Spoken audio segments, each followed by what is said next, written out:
Ma'am, mahilig ba kayo magbasa ng Bible? Minsan, pero nagbabasa po kayo.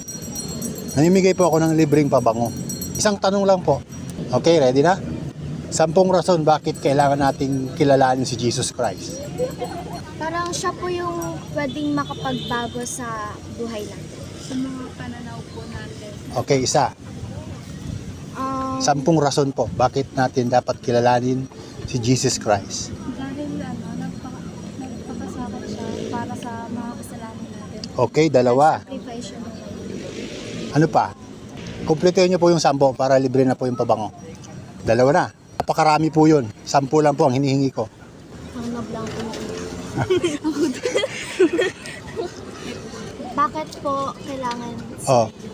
10 rason bakit dapat nating kilalanin si Jesus Christ. Nablang pa din ako eh. Ang dami po nun, ma'am. 10 lang po hinihingi ko. Kaya? Saya, libre na yung pabango. Wala na? Nablang po ako bigla eh. Sayang naman.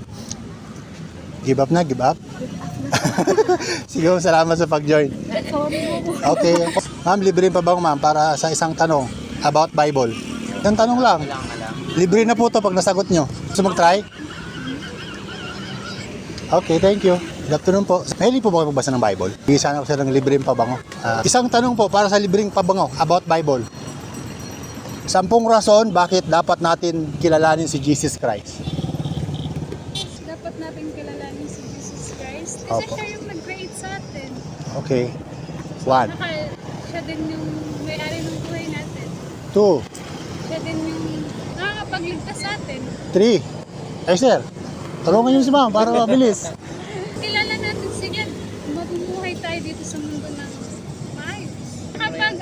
Pag kilala natin si God, makakaiwas tayo sa mga hindi magagandang gawain. Makakaiwas tayo sa sin. 5 ka na ma'am. Okay sir, tulungan niyo na si ma'am. Sabi niya na siniisip ko eh. Napakadami nun ma'am. 10 lang po. Ano yung pang-anim? Pag kilala natin si God, masusundan natin yung 10 utos niya O, bibigyan kita isang clue ma'am. Siya po ay anak ng Diyos. na nagtubos ng ating mga kasalanan. Yun! 9. Isa na lang. Isa na lang. Sige ma'am, mag-aantay ako.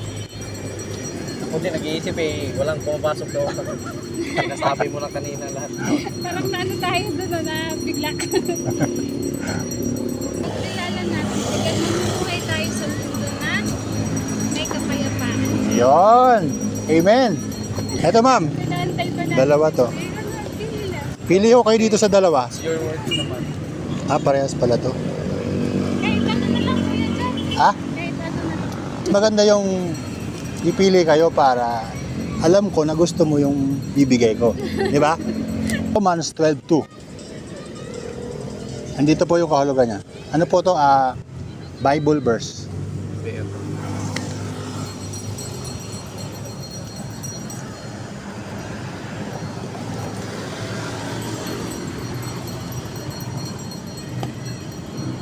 Thank you. Familiar po ba ka sa Bible verse na yan? Yes. So ngayon ma'am, dahil po sa pabango na to, sa amoy na to, hindi niyo na po makakalimutan tong verse na to. Lagi niyo pong babasahin to ma'am. Pagka nag-i-spray po kayo, every time, hindi niyo na po makakalimutan ang Romans 12:2 by Covenant. Okay, salamat. Thank you po sa pag-join. Yan po yung rewards niyo. Thank you kuya. Meron po kayong mensahe sa mga manonood. Ano po mensahe niyo? It's time to know God.